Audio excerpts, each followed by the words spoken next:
Let's head back to the voicemail of Truth and Reason.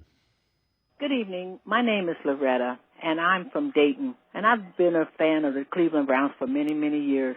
And I'm just hoping that no one wants to get rid of our coach because he is a great coach. We just have to get out there and play like he's telling us to do. So I'm hoping that that will never happen. He's really, really good. Thank you. As always, appreciate all of the voicemails. Let's welcome in Jeff Lloyd from the Lockdown Browns podcast. Jeff, it's pretty evenly divided between the fans. Half of them want to get rid of Kevin Stefanski. Half of them want to keep Kevin Stefanski. Again, I 3 wins, everything's on the table. Even with the owner saying we think we have the right people in place, when you begin to dig into why 3-14 or 3-15 or 3 and whatever they end up happens, things can change. Look, there's certainly, ways that you can look at this regime and say that, maybe it's run its course. The Deshaun Watson trade alone could be something where you think maybe some heads have to roll and, how poorly it has worked out for this franchise.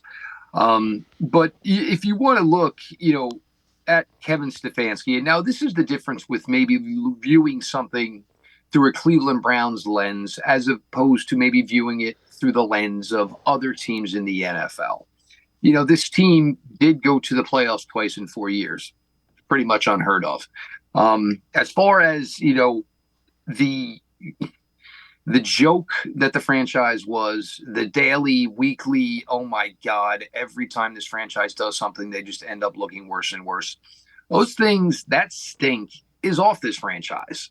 I think the thing this year is probably just the disappointment of the play on the field. And normally, look, we've seen bad Cleveland Browns seasons. We all have. I have. You have. Everybody has. But there was always so many other jokes and bad things and embarrassing moments that went along with it. This team just vastly underperformed this year. Were maybe expectations higher than they were supposed to be? Absolutely. I think we all kind of got hoodwinked on that one.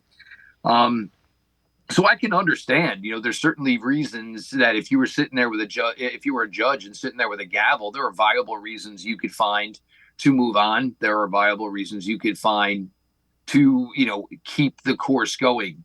I am on the keep the course going, the continuity. I think, yes, it's been bad, but it's not been, as bad as we've been accustomed to in the past.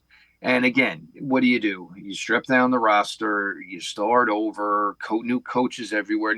And then, you're not just, pausing it and realizing, that it's going to be a 1-year turnaround. It still might not be a 1-year turnaround. But you make all that change, you're starting to live, with the understanding that it is minimum 2 to 3 years.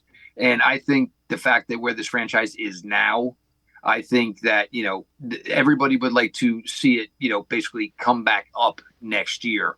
Changing everything is probably not going to give you the opportunity to even come close to doing that.